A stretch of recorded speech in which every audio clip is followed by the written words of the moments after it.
Yes, yes. Okay, you're set. All So right. you can take it away when you're ready.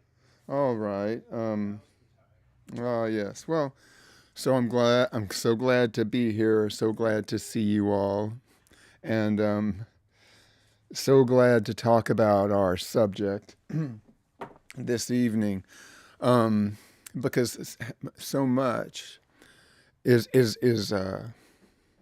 given to us when we contemplate this individual, this figure, this famous person, this internationally world known spiritual teacher, Thich Nhat Hanh, um, whose writings and recorded speeches and whose poetry, whose calligraphy, whose treatises, whose lessons, whose teachings are available to us in a great variety of forms because he is a teacher formed from a culture that is itself very, very ancient.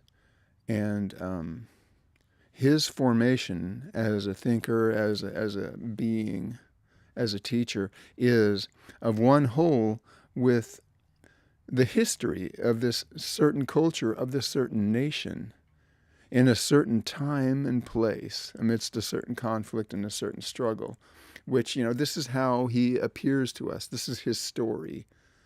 These are his times. That's like the subject is of Thich Nhat Hanh and his times, you see.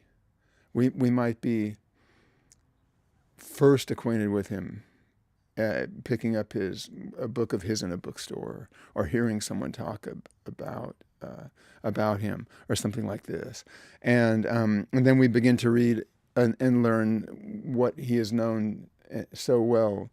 What makes him so well known now? These teachings on subjects such as mindfulness and engaged Buddhism and peace is in every step, walking meditation, all these kind of forms, so simple and so ever fructifying in the ways that they relate to contemporary society and the general reader, and so that's part of the way in which he moves and is. It's also possible to read his poetry and to know this lucid and very simple and yet socially conscious and learned and emotionally simple and direct poetry about the subjects that have concerned the consciousness of the world at certain times. From war to the plight of the refugee to the quest of individuals to bring meaning to their lives. Anyway, so there's the poetry, there's the popular books of teaching, and then there are the explications of scripture of the various Buddhist scriptures. For he is a teacher of Buddhism, deeply steeped in that tradition and fully ordained, and an embodiment of that tradition, which is this is part of the forge or the crucible through which he first appeared to us Westerners, I guess you should say. I guess I should say. But so let us consider the words of I want to mention the words of several or a couple of other American uh, com, compadres of his, Thomas Merton and Martin Luther King. And I want to mention them also because they are the ones who, sort of speak, who introduced him actually to Western audiences at the time when the Vietnam War was coming into consciousness, and the whole conflict in Vietnam as it became played out in public consciousness and in national media and everything. Set such a is such a watermark or is such a marker, or the beginning of an epoch of understanding, of morality and of the role of government and individual citizens in politics, the Vietnam War. All of this, it is kind of a macrocosm of media forms and communications.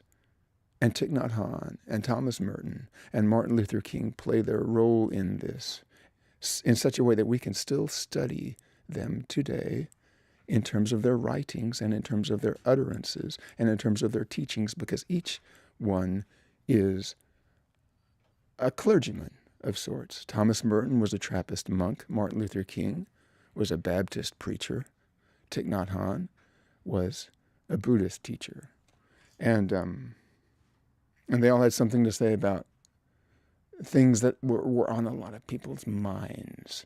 But even more so at the places where it was happening, people were suffering tremendously.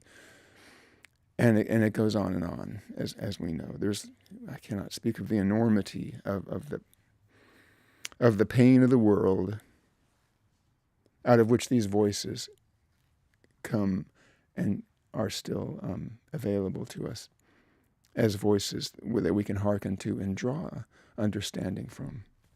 So, as Thomas Merton says, Thich Nhat Hanh is a Vietnamese scholar and a poet, a contemplative monk who has felt himself obliged to take an active part in his country's effort to escape destruction in a vicious power struggle between capitalism and communism.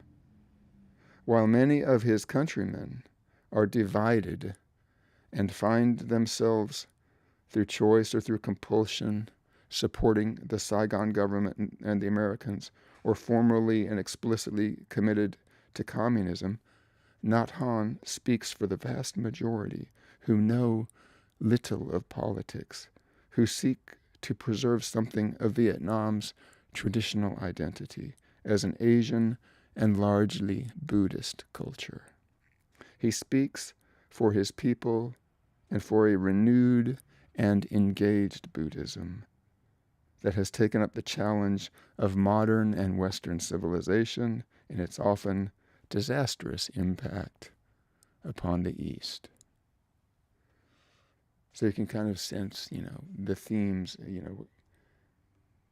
and I guess it was when Thich Nhat Hanh, he had already arrived in Saigon by 1950. Thich Nhat Hanh was born in 1926 in or around Hue in northern South Vietnam, or what was considered South Vietnam, in what was in the 1960s called South Vietnam, in the northern part of South Vietnam. There was also many, many temples. It was a center of Buddhism, Hue. And Thich Nhat Hanh, well, when he was a child, of course, he saw a picture of the Buddha meditating, and it spoke to him in a way that he felt it in his.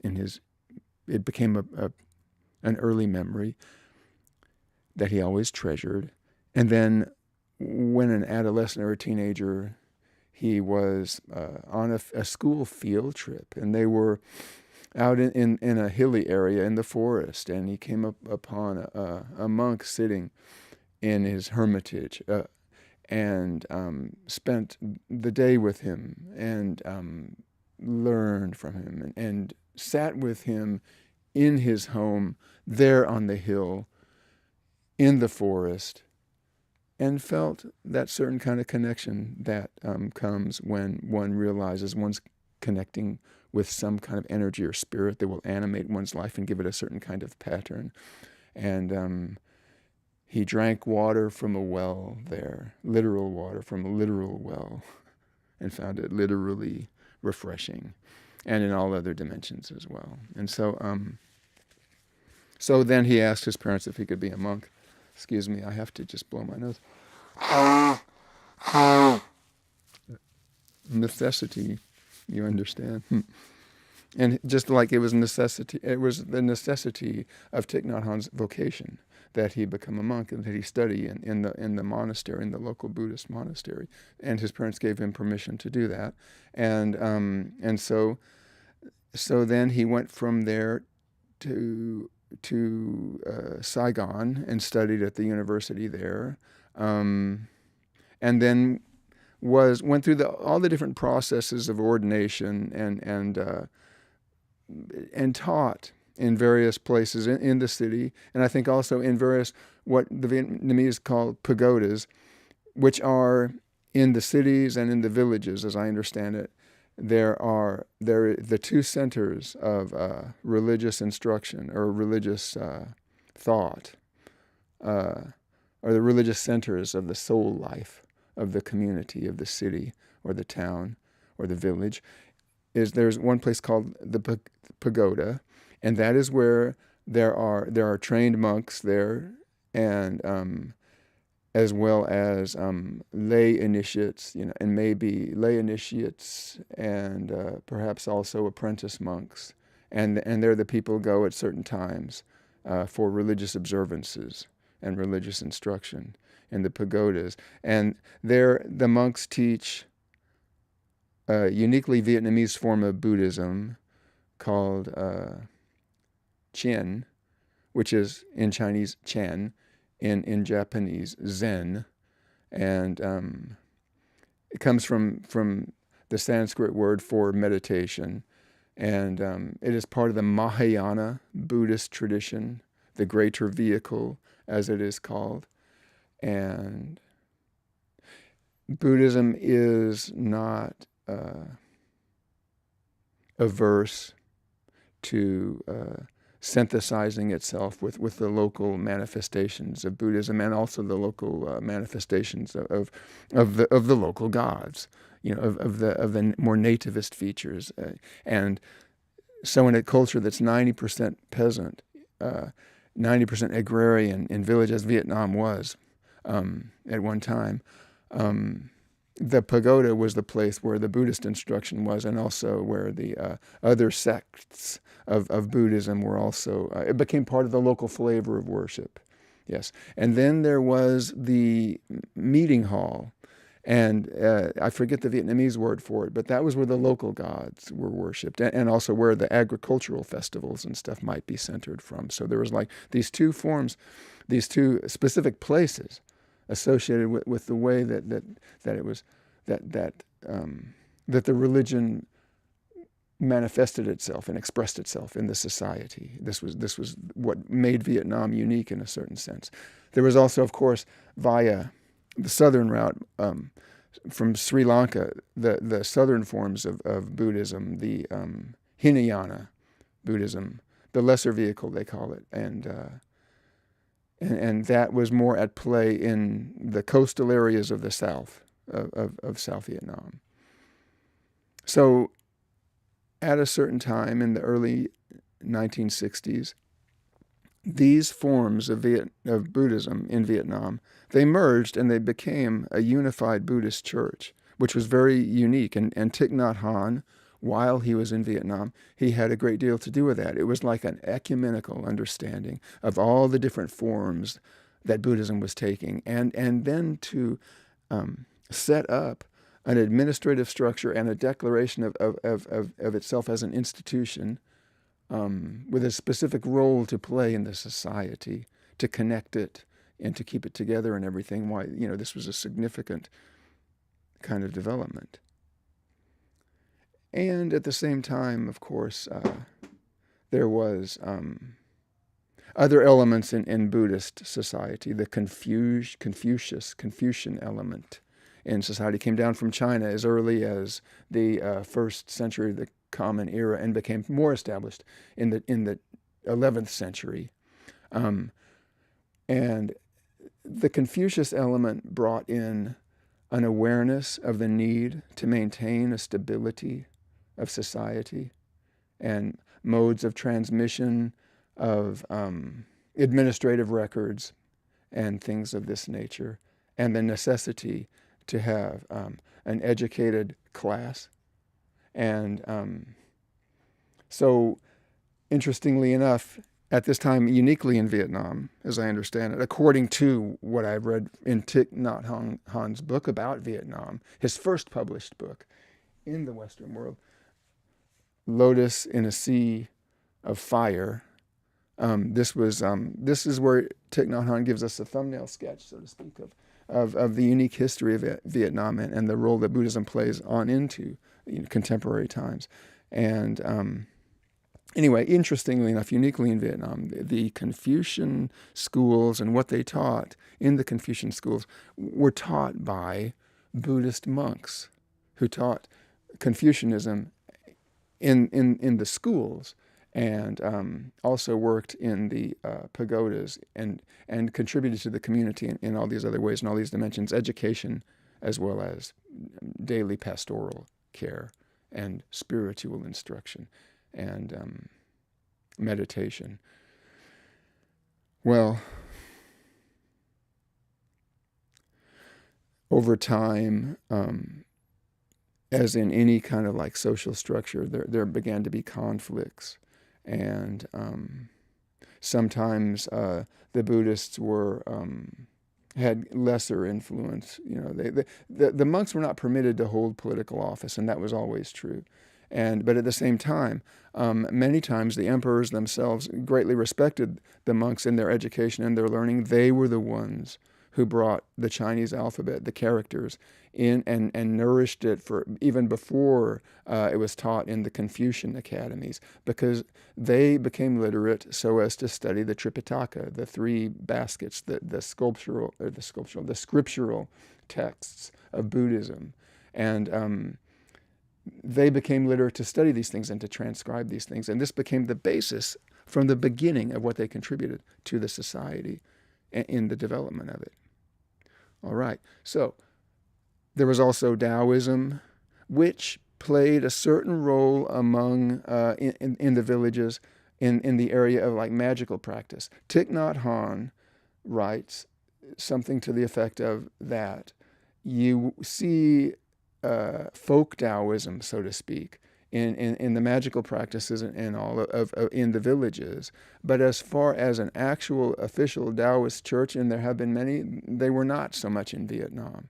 And of course, as for the great Taoist sages and teachers like Lao Tzu and Chang Tzu, Thich Nhat Hanh writes that you see that more in the poetry and referred to it as part of the education of the various monks.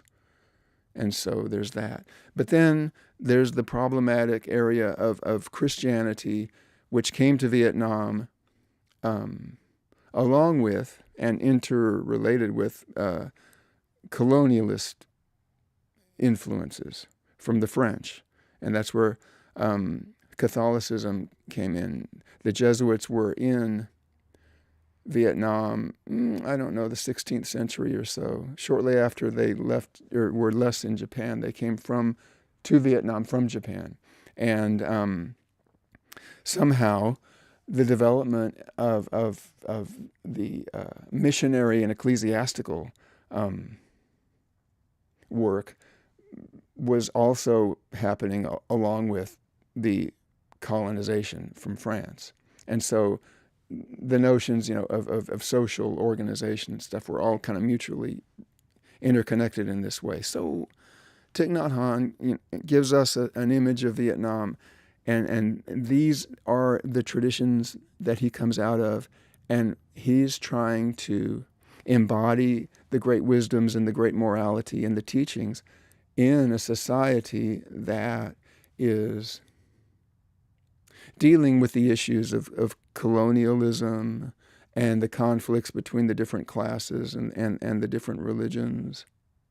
And then there's something else happening.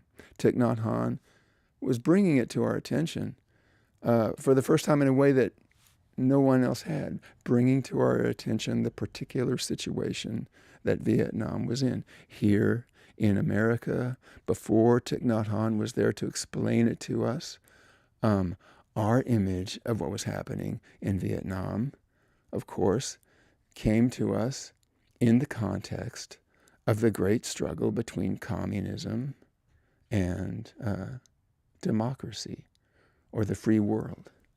And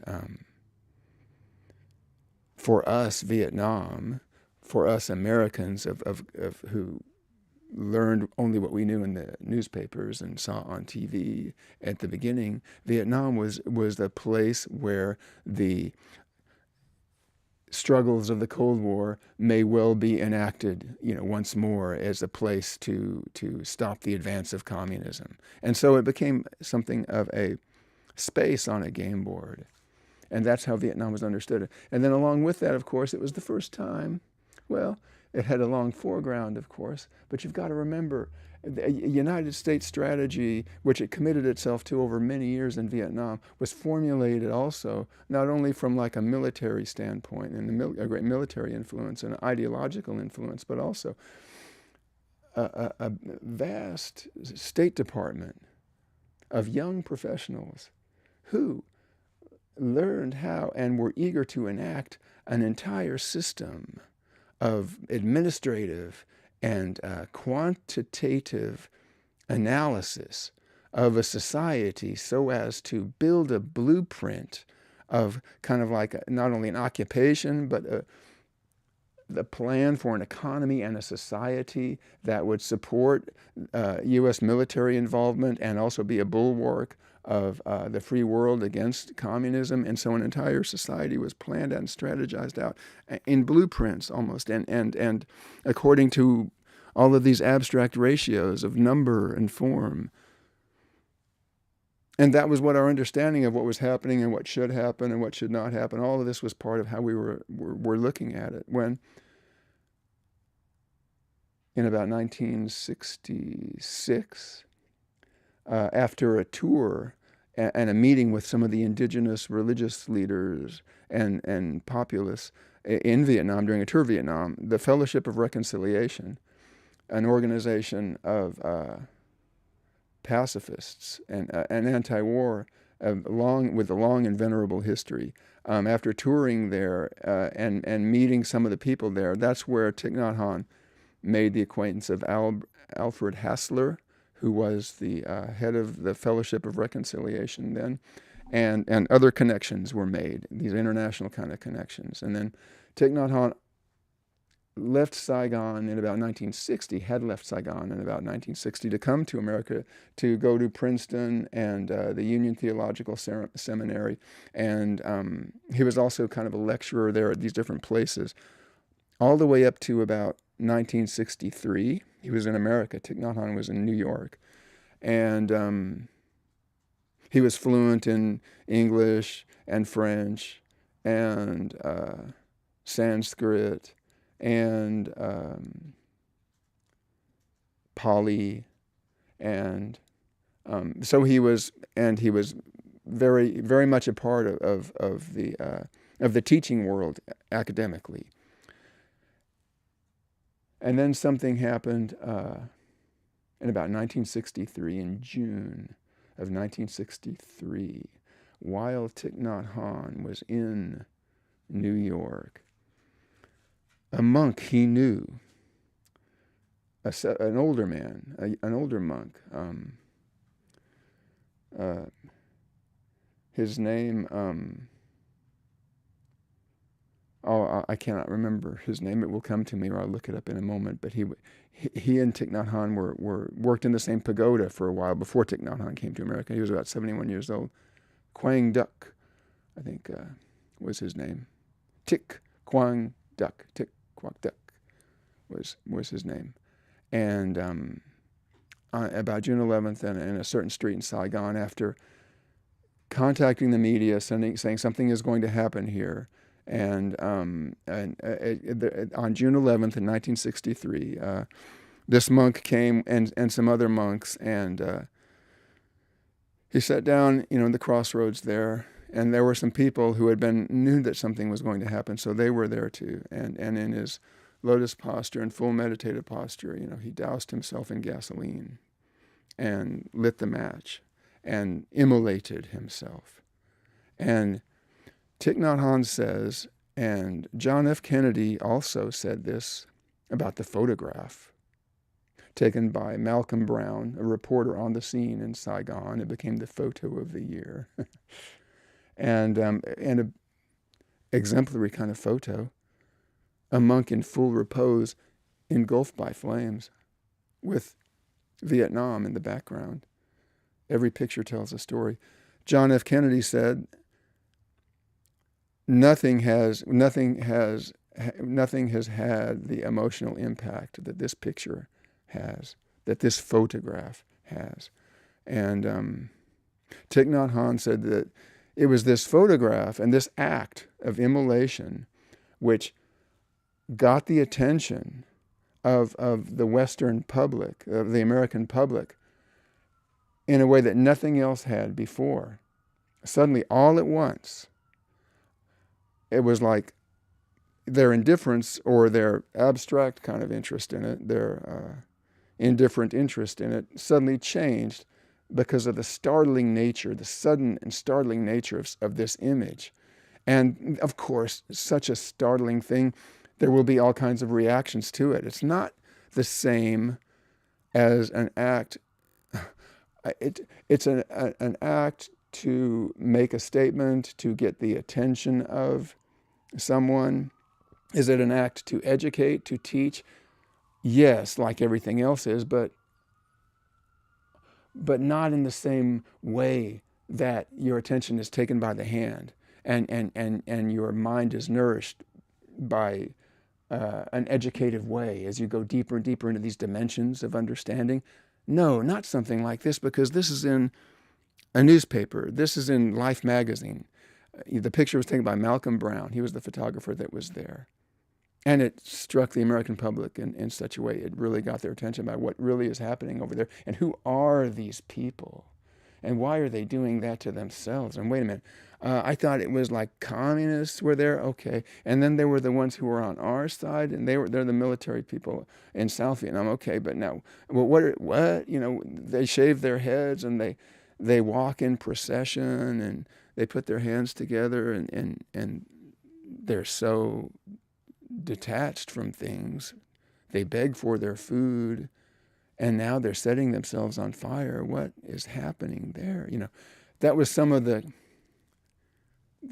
what was felt at that time. And so Thich Nhat Hanh went back to Vietnam shortly after that, in summer or spring of '63. And this was also the time the Catholic president of South Vietnam, Ngo Dinh Diem, he was, it was some of this unrest in this kind of like among the discrimination. There was discrimination by the ruling class and the elites and all this against the Buddhists, which were considered like the peasantry. And they were the ones in the village. They were the ones in the villages who had been there for thousands of years. And their very culture was attuned to the agricultural rhythms and the rhythms of the sun and the moon and the seed and the ground and the earth and the teachings of the trained Zen Buddhists, Chen Buddhists in the pagodas, but also the village Buddhism, the Amidist Buddhism, Amitabha, which is a manifestation of the Buddha, a Buddha of immeasurable light and immeasurable time. And it's a body of folk teachings, actually. And so in the villages, you would have that. And then you would have like the local gods and the understandings of that and the deep mysteries contained in the agricultural festivals. But then, in the early and mid-'60s, because of a doctrine formulated by State Department urban professionals and the Rand Corporation, there were these plans of strategic relocation. And so that because this is how you fight a guerrilla war, you uproot the populace from what feeds the guerrillas and you move their villages into these other places, village pacification programs. I'm sure in some sense we've all heard of this. This was happening without awareness of the nature of the real lives of the human beings there, without an understanding of that. Not to mention, of course, the bombings and the violence and all of this, the bombings and the strafings and the disruption. It was all happening. Not to mention, of course, or only to mention in passing, the discrimination against the Buddhists and against the monks, and on behalf of the power struggles in the capital cities. And but then, it's a tangled web. Oh, what a tangled web we weave. There was a coup in the early part of November, and the Catholic president No Dinh Diem was killed, and it replaced by a military junta, and there were different forms of that. And civilian presidents, it would be a wonderful thing, a very interesting thing, and a necessary thing to give a more detailed kind of depiction of the different forms of government and the different forms the power struggle took.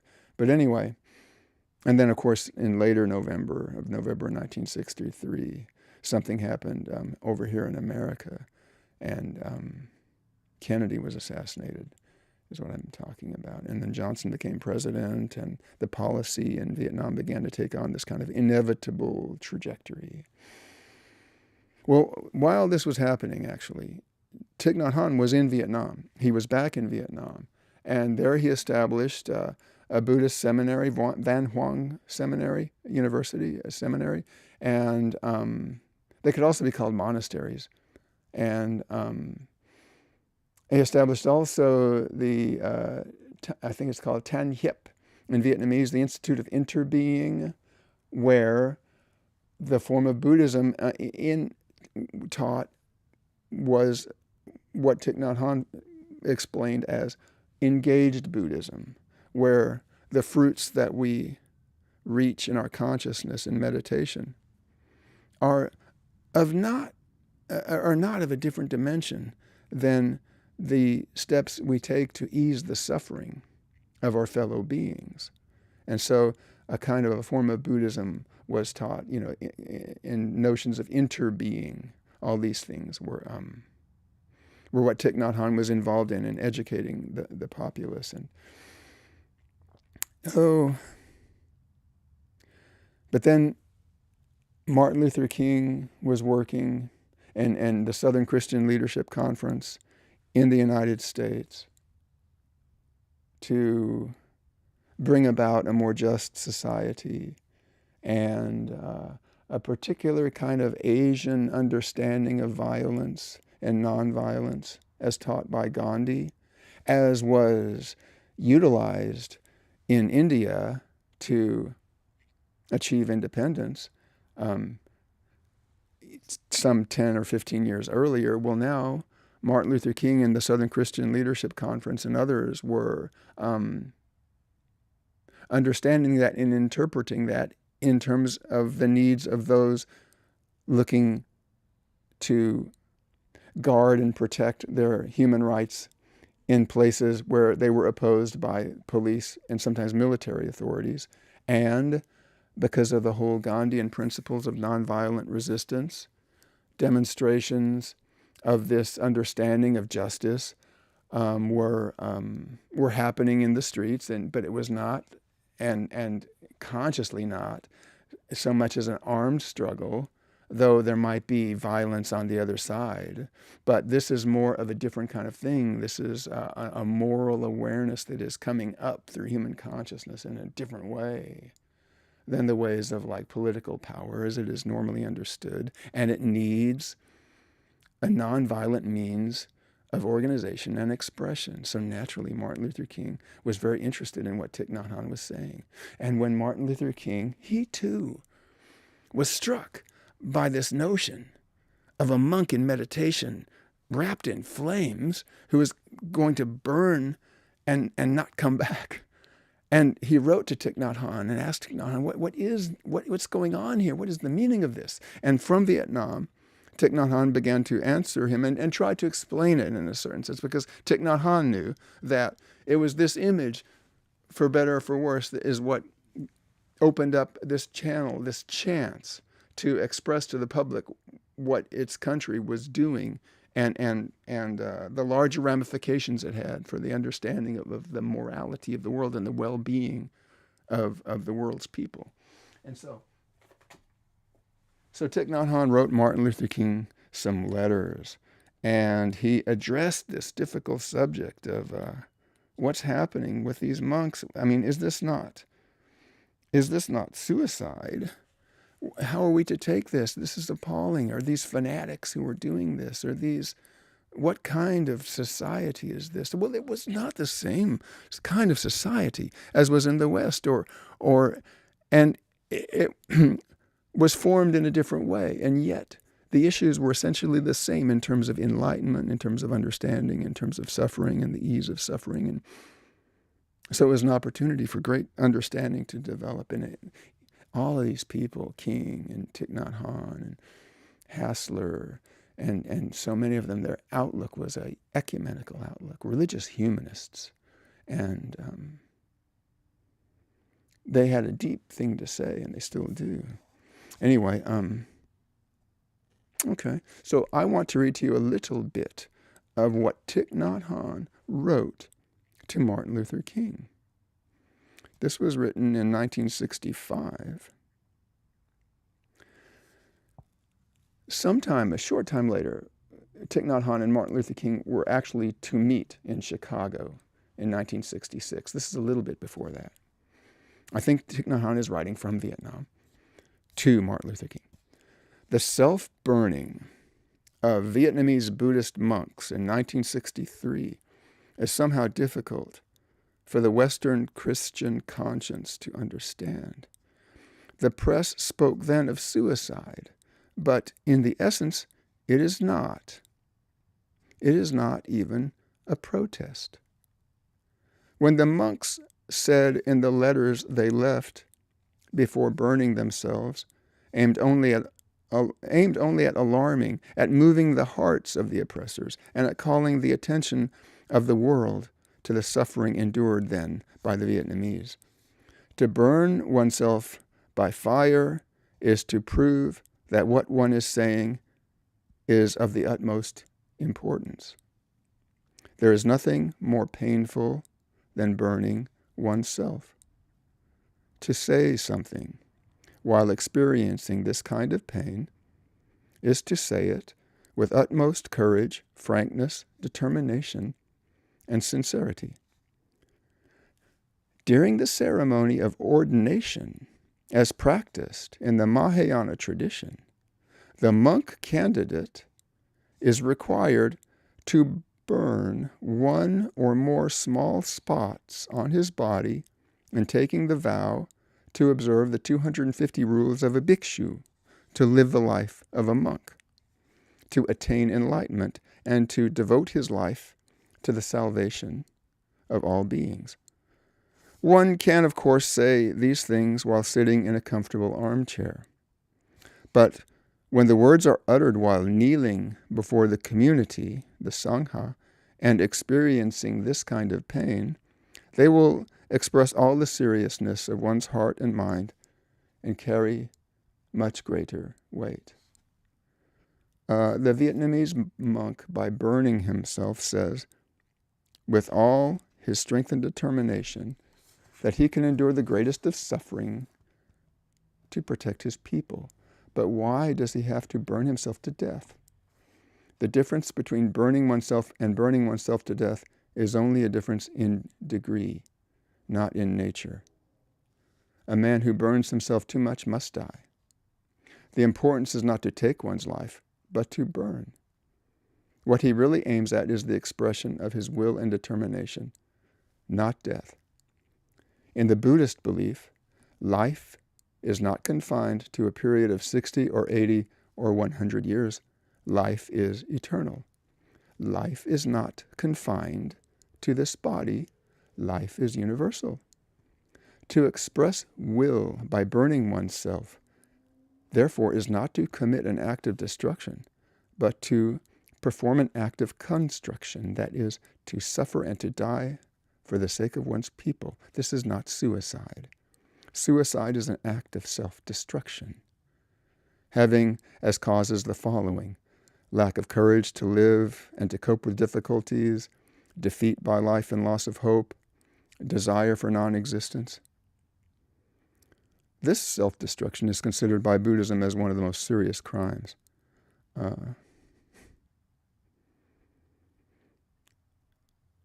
I believe with all my heart that the monks who burned themselves did not aim at the death of their oppressors, but only at a change in their policy. Their enemies are not man. They are intolerance, fanaticism, dictatorship, cupidity, hatred, and discrimination, which lie within the heart of man. I also believe with all my being that the struggle for equality and freedom you lead in Birmingham, Alabama, is not really aimed at the whites, but only at intolerance, hatred, and discrimination. These are real enemies of man, not man himself. In our unfortunate fatherland, we are trying to plead desperately, do not kill, even in man's name. Please kill the real enemies of man, which are present everywhere in our very hearts and minds. Wow, this is what Thich Nhat Hanh wrote to Martin Luther King.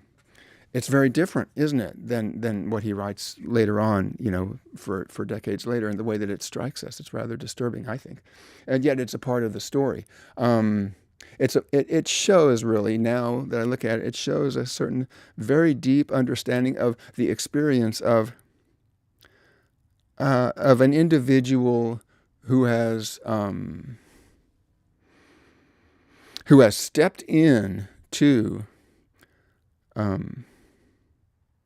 an ultimate kind of action, one which will make of oneself one with one's own message. And, there's an Arab story of Junaid, the great Sufi, who was walking by a gallows and a thief was about to be hung. And Junaid said to someone who was with him something to the effect of, I think he bowed to the one about to die. Why do you bow to a criminal? And Junaid said, that one is paying for everything in one moment, or that one is committing their whole life to this one particular act. There's no end to the right and wrongness of this. I think the way to understand it actually in this moment is to step into a kind of fellow feeling with this this extreme form of commitment. And how does one do that? Through poetry. How does one, in a non-judgmental way, but a full and complete way, no less disturbing for that, step into and honor the course of another life, very different from one's own, with very different values and outcomes, and yet the way of understanding it can be had through approaching it through the eyes of poetry. This is an example, actually, of interbeing, and this is why Thich Nhat Hanh, to me, is first and foremost a poet, in the way that his expressions give me all at once a picture of everything that he's about, kind of, that I'm trying to bring in here. So he wrote a poem, actually, for more than one, actually. More than one monk burned themselves. And actually, one of his first initiates, or the ones that they called them the Six Cedars, there were 6 of them, and they were the original members of the Trinh Hien, of the Order of Interbeing, that Thich Nhat Hanh established in Vietnam before he came back to the United States in 1966 and did not return to Vietnam. He was officially exiled, and his life would have been in great danger if he had come back. He didn't go back to Vietnam until 2005. And then in 2018, he came back to Vietnam, and there he stayed for the rest of his days, to get ahead of ourselves in the story. So he did come home, but at this time, everything that he was doing utterly was on the other side of all of that. But anyway, one of his students, a young woman who was a nun who worked in Saigon as a teacher, 4 or 5 years later, in about 1967, I think she immolated herself in Saigon. Her name was Nhat Chi Mai. And I have to say to you, she was one of his students. And though Thich Nhat Hanh, was not in the country at the time that this happened, she was his student. And so and also it was not publicized as much as Thich Quang Duc's immolation, because they didn't want that to happen anymore. They didn't want those kind of communications to occur. It was a media kind of war. Of course, it's always that in some sense or another. But so when she immolated herself, it didn't make the papers as much, though there were people around who did see it, who still wrote about it. But more importantly, actually, she left behind a particular body of writings addressed to this very act that she was doing to her community, to her mother and father, and it's very. It also explains more, perhaps, for someone what's going on in the minds of people who do this. She wrote a poem. Her name was Nhat Chi Mai, not Nhat Chi Mai. She wrote, "Offering my body as a torch, may it bring light to the ignorant. May it awaken men's feeling. May it bring peace to Vietnam." She wrote, "In front of me," she wrote this before. She wrote a lot of things. There's one important thing, a lot of things. It's all important. Here's a little excerpt from it. She said, and this is what she did.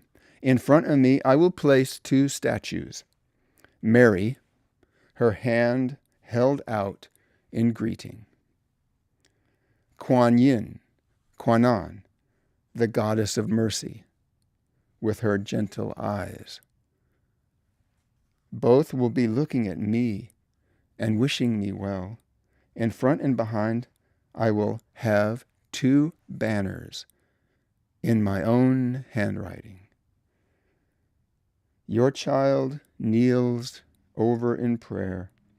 May Mother Mary and the Goddess of Mercy help accomplish my vows." And she wrote her parents. She also made a tape recording for her parents.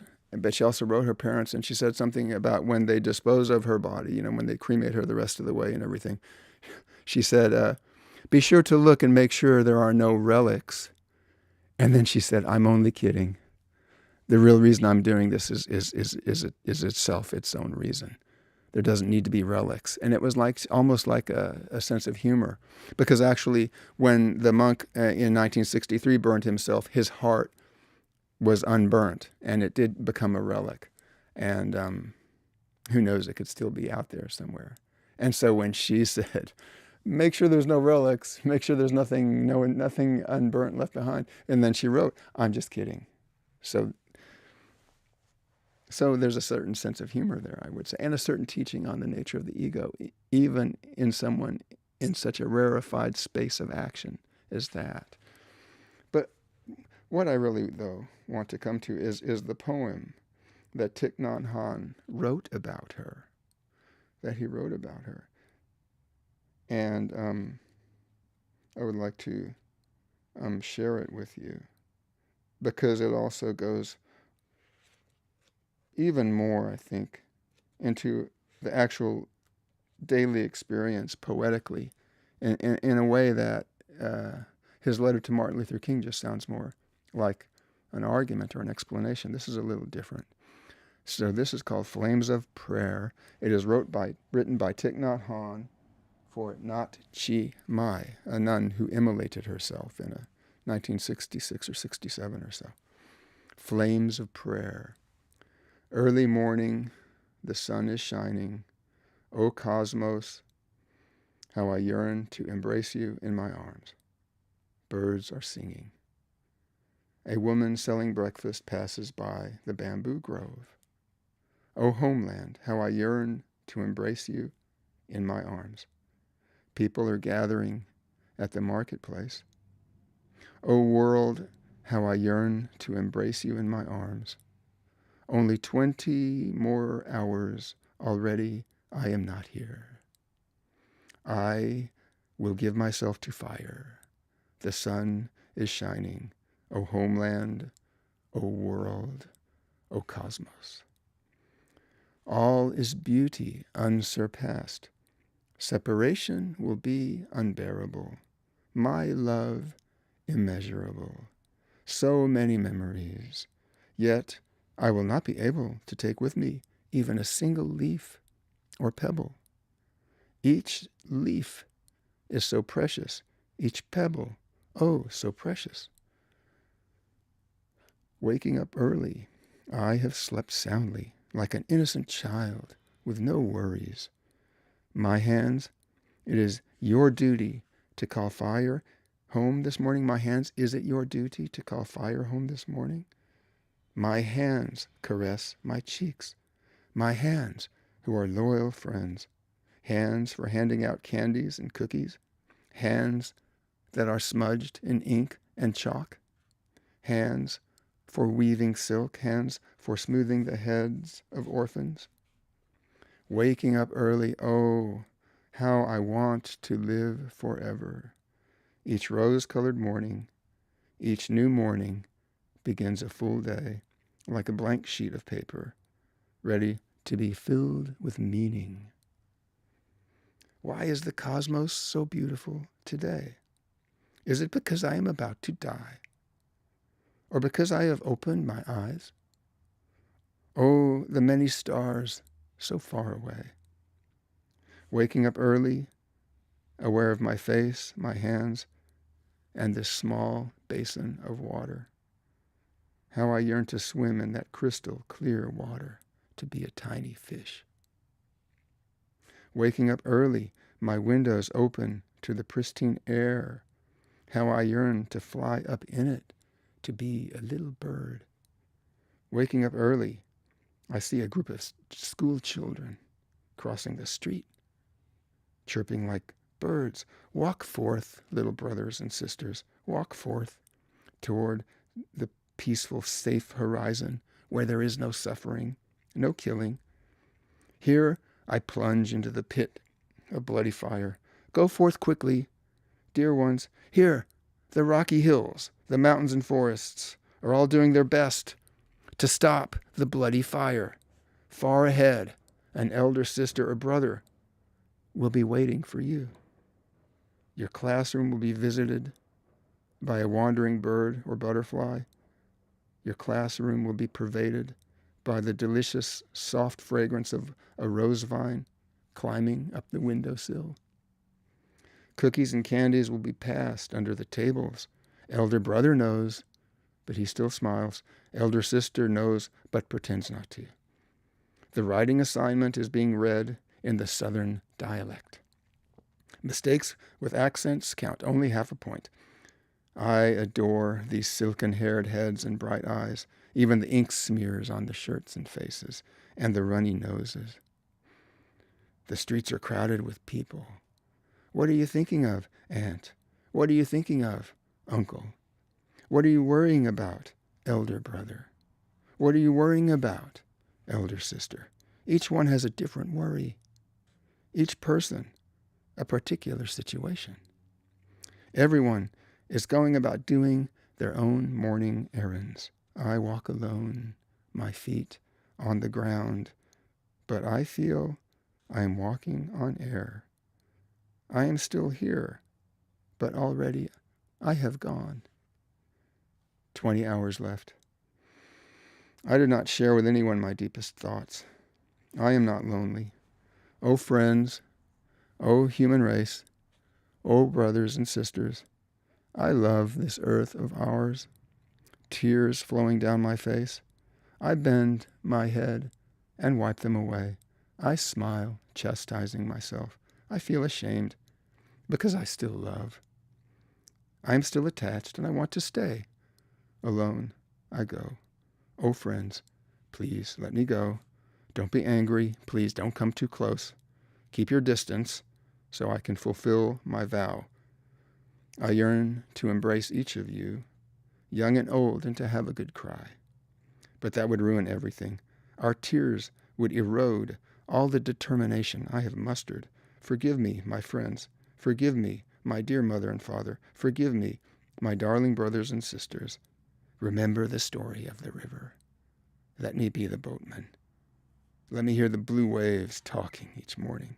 Let me see Ong Lan Bridge. The small boats carrying bright red clay pots and pans, others carrying vats of fish sauce. I see the women selling areca nuts, their lips red from chewing betel, their hair covered with striped cloths. Our homeland is beautiful. Oh, so beautiful. There is the temple, the bamboo grove, the areca garden, the hedge of betel, and the familiar river port. I want to turn back. But even if I turn back, I cannot find my homeland. I am touching the soil of my homeland with each step. The soil of my homeland has been devastated by bombs and gunfire.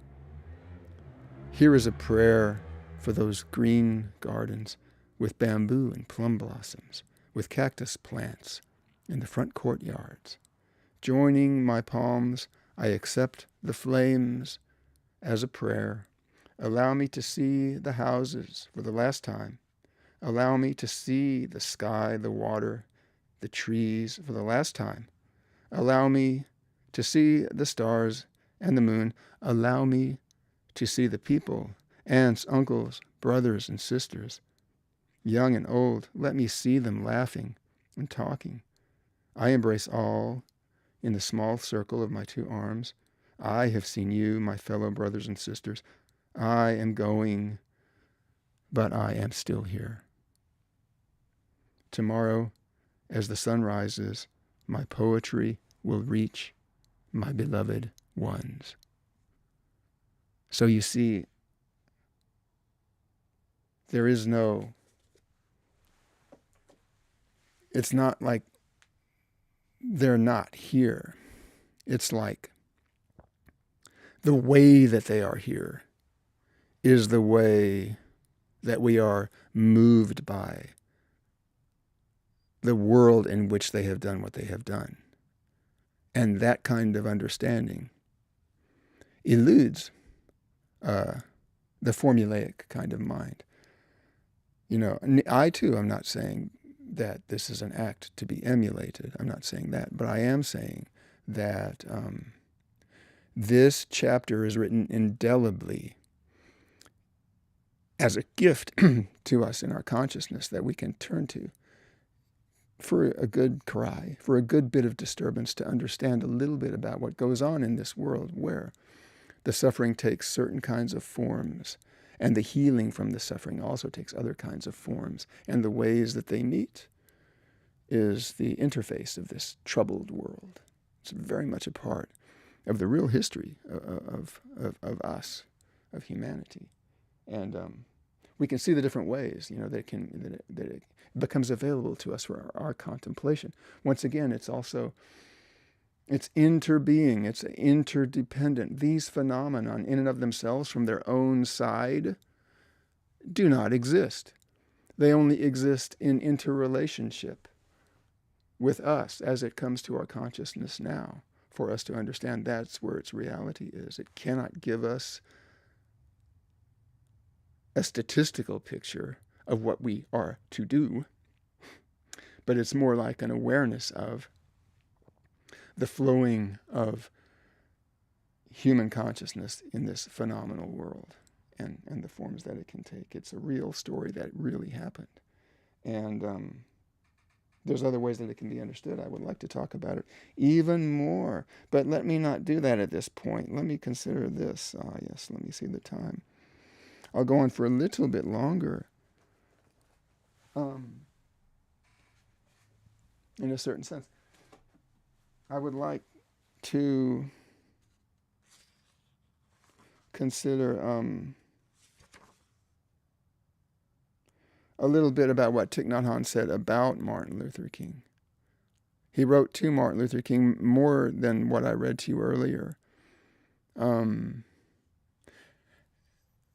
After Martin Luther King was assassinated, after Thich Nhat Hanh had met him in Chicago, Thich Nhat Hanh said something or wrote something in a letter to someone in the Fellowship of Reconciliation.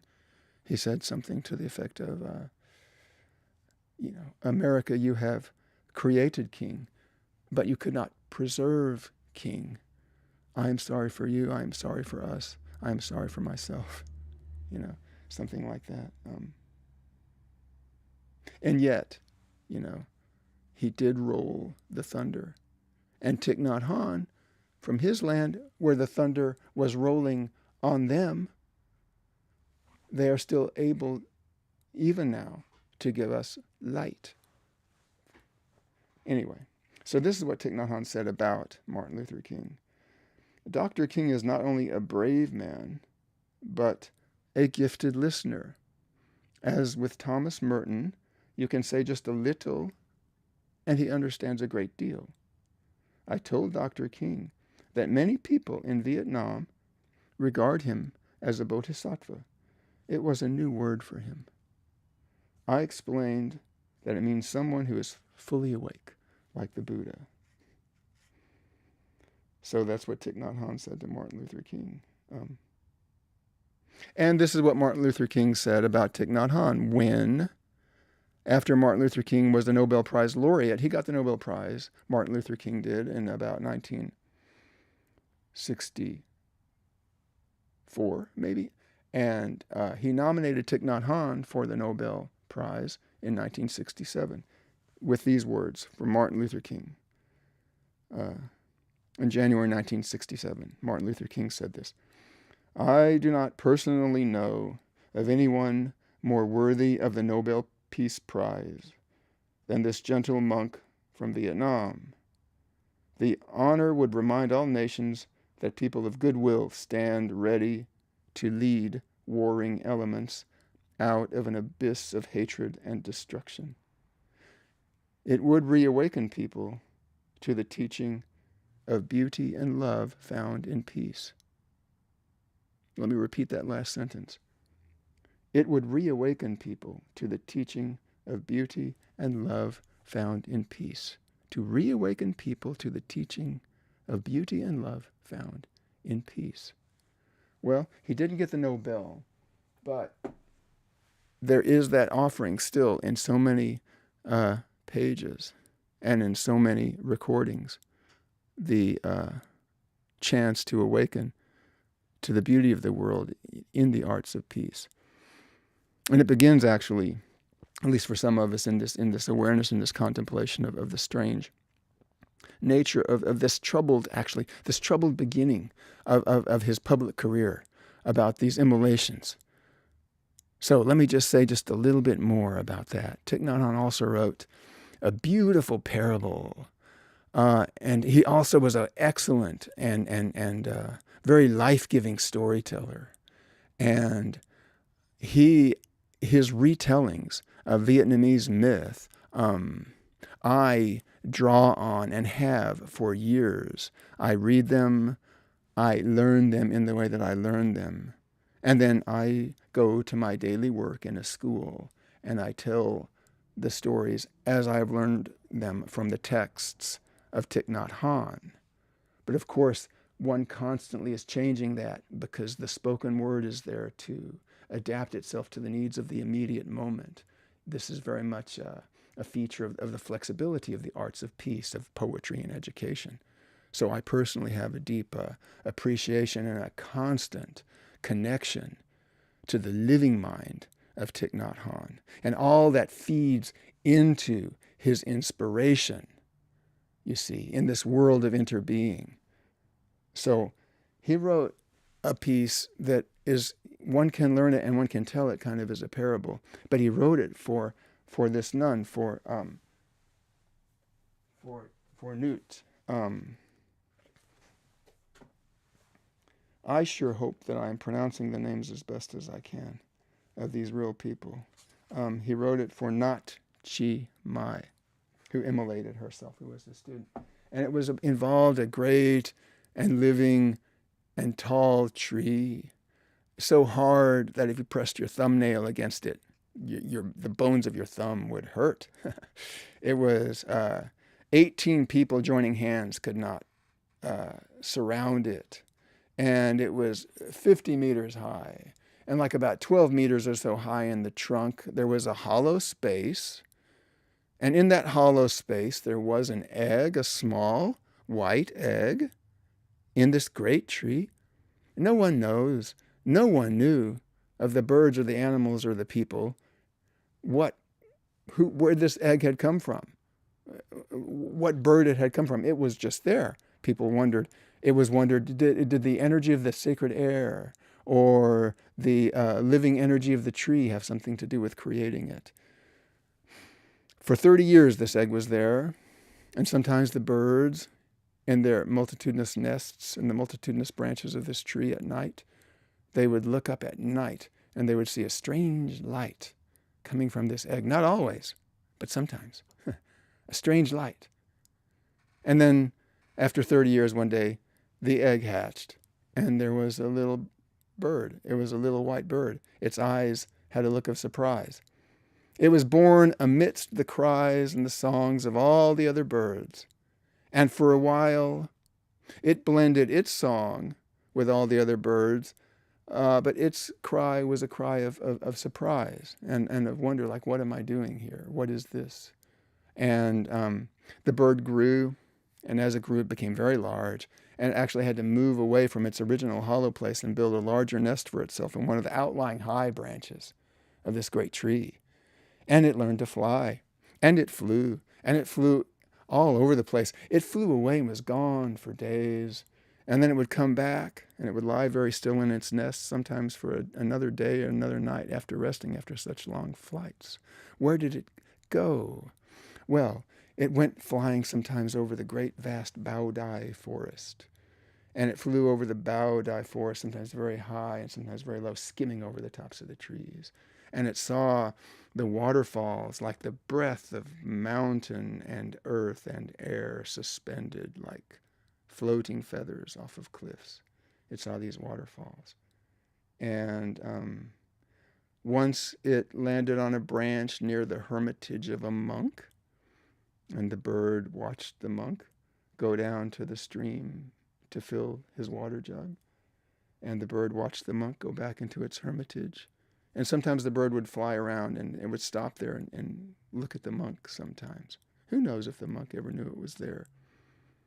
One night the bird flew and landed on its branch near the hermitage and saw a light at night in the window, and there was another monk visiting that monk. And the bird listened to the two monks talking all night long. They were talking, they were chanting, they were singing. And then the bird flew back to its nest, and only now the bird had a question. What is time? What is time that brings us here? What is time that carries us away? What is love? The bird had heard the two monks saying to each other something to the effect of, love is the stillness of time. In the stillness of time, the love, the lover, and the beloved are together forever in the stillness of time. And the bird heard these things. What is time? What brings us? What takes us away? What is love? What is the stillness of time and the oneness of all these things in love? What is that? The bird would wonder as it flew around. It wanted, the way a bird wants to eat a nut or something, the bird wanted to know time and love as something that it could have. And the best it could do, the bird picked up a chunk of turf, of earth, and brought it back to its nest and just stayed with it by this chunk of earth in its nest for several days. And one day the bird flew back to the forest, the Baodai forest, the vast Baodai forest. But the forest was on fire.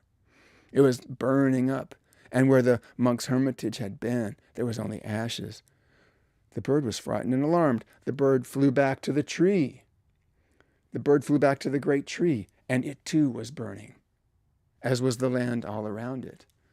The bird, in its great size, knew that it could do what no other bird could do to protect the creatures of the forest. So the bird flew to the river, and the bird dipped its wings in the river and flew back, and it beat its wings to scatter the water all around. But all that the water from its wings would do would land on the fire and make a hissing sound. And sometimes you would see a little puff of steam. In other words, it wasn't doing anything at all. The bird did not know what to do, but it knew that it had to do something. And somehow, in the midst of all this chaos, out of the cry of its heart, there came something like a waterfall, like the waterfalls that it had seen in the mountains as it flew in the Baodai forest, like feathery mergings of earth and air and sky suspended off the edges of cliffs. Out of its beak, out of its cry, there came a great waterfall. And then the waterfall still kept on coming out. The waterfall came out to such a great degree that it was sufficient to extinguish the fire. And then it was morning, and there was ashes all around. The tree was burnt partially, but not completely. And there were lots of birds who lived. And in the morning, the fire was over. The birds in the ashes looked up at the tree, which was still alive, though partially burnt. And they knew they would have to rebuild their nests in those branches. But they spoke to each other. They wondered in their hearts what had happened. The birds knew somehow that the great white bird had come the day before. They saw it shaking rain from its wings. And then the birds said to each other, but did you see what happened then? Did you see? No, did you see? The birds all said, yeah, we saw. It was a clear sky, and a great rain came out of the sky, out of the clear sky. And that's what put the fire away. Where is the white bird now? We don't know where the white bird is, but we live on, you see. Essentially, that's what Thich Nhat Hanh wrote for that nun that he knew. That, I think, to me, that tells us more about it. That helps us get closer to this disturbing mystery that we can kind of hold in our hearts and take it farther into the dimensions of Thich Nhat Hanh's teachings, which are no more and no less than the utterings of a truly enlightened consciousness, full of great and deep messages for our world, for us to realize even now, I think. So, yes, I wanted to say a little bit about Thich Nhat Hanh along those lines. And I believe that when you look at his writings and contemplate them, you will find a great deal of the dimensions of human understanding and of human pain and suffering that are simply there as part of our inheritance as human beings. Okay. I want to read just one more poem, if I can. But it won't be a long one. It can't be a long one. So I'll have to just find a nice one. Going in Circles. Okay. This is called Going in Circles. Oh, you who are going in circles, please stop. What are you doing it for? I cannot be without going because I don't know where to go. That's why I go in circles. Oh, you who are going in circles, please stop. But if I stop going, I will stop being. Oh, my friend who is going in circles, you are not one with this crazy business of going in circles. You may enjoy going, but not going in circles. Where can I go? Go where you can find your beloved, where you can find yourself. So, let us find ourselves in creative literature. It will be good for us to do this again and again. Anyway, at this moment, I thank you for your heroic listening, and I say to you, so long for now.